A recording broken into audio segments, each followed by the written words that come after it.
ఇక్కడే పాతే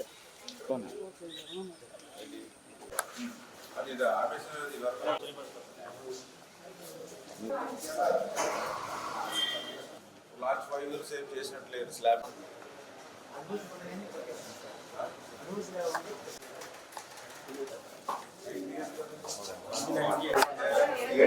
అనేది ఒకసారి చెక్ చేసుకోవాలి చేసుకుని ఇప్పుడు ఎక్కడ వీక్గా ఉంది సపోజ్ ఇది ఇక్కడ చెమ్మగా అనుకోండి ఇక్కడ వీక్గా ఉందా ఇది ఎక్కడ వీక్గా ఉంది మీరు ఐడెంటిఫై చేసుకోవాలి. మీరు హాస్పిటల్ ఇప్పుడు ఓల్డ్ అయిపోయి కొద్దిగా ఇబ్బంది పడుతున్నారు కాబట్టి మీరు ఏంటంటే ఎవ్రీడే చూసుకోవాలి. మేడం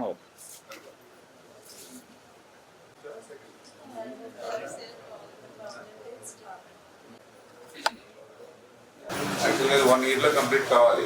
ఇటువంటి గవర్నమెంట్ వస్తువులు వాళ్ళు 5 సంవత్సరాలు ఇట్లానే పెట్టేశారు. మళ్ళీ మీకు ఏదైనా ఇబ్బంది వస్తుందేమో అని చెప్పేసి అందులో ఇన్వెస్ట్మెంట్ చేశారు. ఎక్కువ ఇబ్బంది నిలబడకూడదు కదా స్లాబ్ మీద నిలబడితే ఏమవుతుంది లీక్ అయిపోతుంది. దగ్గర నుంచి చూసుకోండి. ఒకరోజు 2 రోజులు ఎక్కడ ఇలాంటి చుక్క నీరు ఉండకూడదు. దీన్ని ఏం చేస్తారో చూసుకోండి. మీరు ప్లానింగ్ మొన్న సమ్మర్లో మే నెలలో చేసినప్పుడు ఇక్కడ ట్రీట్మెంట్ చేశారు, అక్కడ ట్రీట్మెంట్ చేశారు, సెంటర్లో వదిలేశారు. మళ్ళీ కొన్ని సెంటర్లో వాటర్ ఎటు వెళ్ళాలో కూడా మీకు దారి తెన్ని లేకుండా చేస్తున్నారు. ఎట్లా మీరు ఇంజనీరింగ్ మీరు ఎప్పుడైనా వచ్చారా ఎస్ గారు? మరి చూసినప్పుడు మీరైనా డైరెక్షన్ ఇవ్వాలిగా. మీరు చూపించండి. ఏ స్లాబ్ అయినా మీరు మీ ఇంటి మీదకి ఎక్కేయాలంటే ఫస్ట్ ఫ్లోర్కి. మీ ఫస్ట్ ఫ్లోర్లో ఎక్కడైనా నీళ్ళు ఉంటే అడగండి. వాటర్ అడిగారు. వాటర్ అడిగినప్పుడు దీన్ని వాటర్ వెళ్ళే మార్గం చూపించాలి కదా.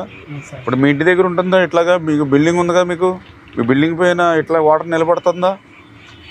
మరి మీ ఇల్లు ఒకటి హాస్పిటల్ ఒకటి కనీసం ఎవరైనా కూడా చొక్క నీరు ఉంటుంది కదా ఆటోమేటిక్గా లీక్ అయిపోద్ది.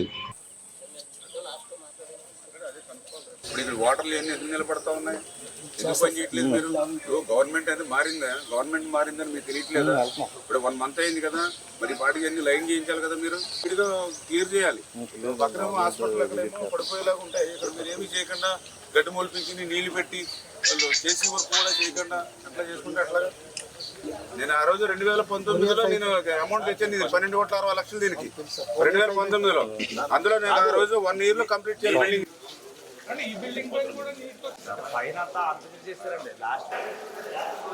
ఇప్పుడు వాటర్ వచ్చింది. ఇది ఈ వాటర్ ఎటు వెళ్తుంది? ఇప్పుడు రేపు పొద్దునైనా సరే అది ఇంత వాటర్ నిలబడింది ఏంటిది? దీనికి స్లోప్ లేదేంటి? ఎటు దీనికి స్లోప్ ఎటు? ఈశాన్యం ఎటు? ఈశాన్యం ఎటు దీనికి? మరి ఈశాన్యం వైపు వెళ్ళాలి కదా. ఇప్పుడు ఒకవేళ వాటర్ వచ్చింది, నువ్వు ఇంకా క్లోజ్ చేయలేదు, వచ్చిన వాటర్ వచ్చినట్టు వెళ్ళిపోవాలి కదా బయటికి. 20,000 ఎస్ఎఫ్టీ 0 ఎలా పెట్టి కనీసం 1 inch పెట్టుకుని ఈ టైల్స్ వేసుకునేటప్పుడు లాక్కొస్తారు కదా. నీకు ఇప్పుడు రేపు పొద్దున ఇప్పుడు నీకు ఇప్పుడు కాదు, ఇప్పుడు వాటర్ క్లోజ్ చేస్తావమ్మా. రేపు పొద్దున ఏదో కడగడానికో క్లీన్ చేయడానికో వాటర్ ఉంటుంది. ఆ వాటర్ అయినా పోవాలి కదా. పాకెట్ పట్టేసి నీకు లేకపోతే ఎక్కడైనా లీకేజీలు ఉంటే ఆ లీకేజీల నుంచి మళ్ళీ కిందకి వెళ్ళి మళ్ళీ ఎక్కడో డిస్ట్రిబ్యూట్ చేస్తారు కదా. మళ్ళీ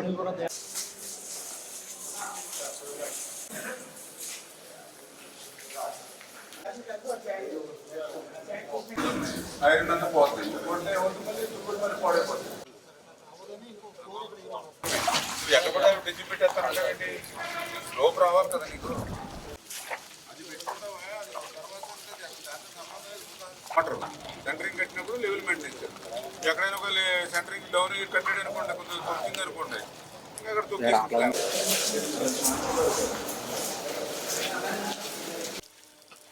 అది మొన్న మీరు వచ్చారంటే కదండి, ప్రారంభించుకోలేనటువంటి భవనం కూడా ఇంకా లీకేజీలు వస్తూ ఉన్నాయి అని అంటే మరి ఏదైతే ఈ యొక్క వైఎస్ఆర్సీపీ వాళ్ళ ప్రభుత్వ విధ్వంసానికి ఎక్కడో అమరావతి లేకపోతే ఎక్కడో పోలవరము లేకపోతే ఎక్కడో ప్రజావేదికో కాదు, మన పాలకులలో కూడా వాళ్ళ విధ్వంసానికి ప్రత్యక్ష సాక్ష్యాలుగా మరి ఏదైతే ఆ నూతన భవనం ప్రభుత్వ ఆసుపత్రి భవనం కానీ, మొన్ననే మేము చూసాం ఏదైతే బొండాడు వెంకటరాజగుప్త కళాక్షేత్రం కానీ, ఇట్లా వాళ్ళ విధ్వంసానికి ఎట్లా ప్రతి ప్రాంతంలోనే ఎట్లా బలైపోయాయి.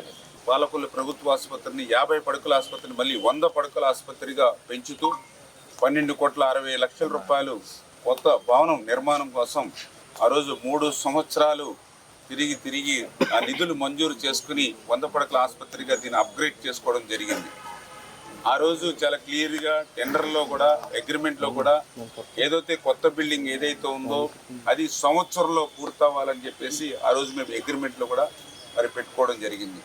కానీ దురదృష్టం ప్రభుత్వం మారిన తర్వాత మరి సంవత్సరంలో పూర్తవ్వాల్సినటువంటి ఏదైతే కొత్త భవనం మరి నిధులు ఉన్నప్పటికీ కూడా, నిధులు సమకూర్చినప్పటికీ కూడా మరి పనులు నత్తనడక నడిచి ఈ రోజుకి వాళ్ళ 5 సంవత్సరాల సమయం పూర్తయిపోయినా కూడా అది ఇంకా ప్రారంభించుకోలేనటువంటి పరిస్థితిలో ఉండడం అనేది వైఎస్ఆర్సీపీ పార్టీ వాళ్ళ జాతకాన్ని తనమవనివ్వండి, వాళ్ళ అసమర్థతకి అదొక నిదర్శనం.